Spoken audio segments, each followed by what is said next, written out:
Hey, it's Mark Lanier with your video thought for the day. We are still going through the Bible book at a time, giving 4 minutes to each book. Today, we're going to look at Second Chronicles.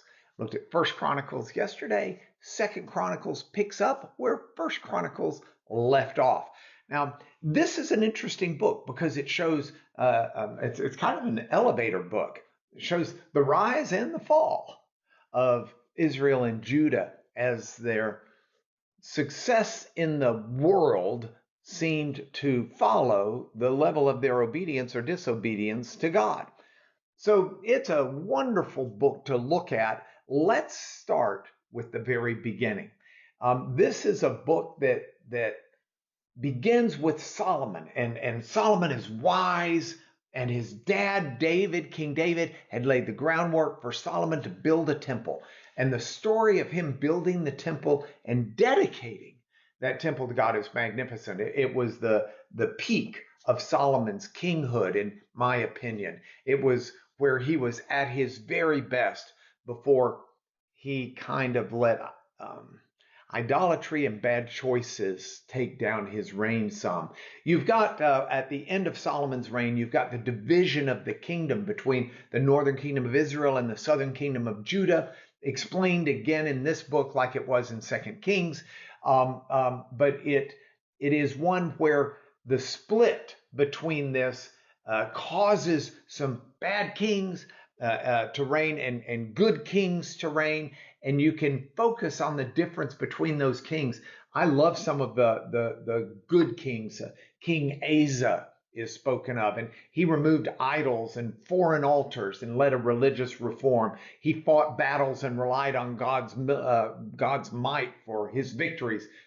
Jehoshaphat, the story of Jehoshaphat, where he sends out people to instruct others in God's law. Such a wonderful example of good leadership. He established, speak for me, a lawyer, a great judicial system that was based upon God's law. And so he was a wonderful king. King Hezekiah, who withstood the Assyrian assault in Jerusalem by relying upon God and seeking God and praying for God. He reopened and purified the temple. He reinstituted Passover celebrations. He was a wonderful king. Then you've got Josiah, who later on takes the throne, and he begins serving God at a very young age, but he rediscovers the book of law in the temple, or it is rediscovered when they're cleaning out and renovating the temple, and it led to a national covenant renewal. These are great stories of great leaders. You've got deplorable stories of deplorable leaders too, but the way those good kings illustrated godly leadership is something that's extremely valuable. And leads to my third point about Second Chronicles. It's a book about renewal and reformation. It focuses on those times of spiritual revival, those kings I was telling you about and what they were able to do. It emphasizes that sin leads to punishment, but repentance leads to restoration. There's this splendid verse in Second Chronicles.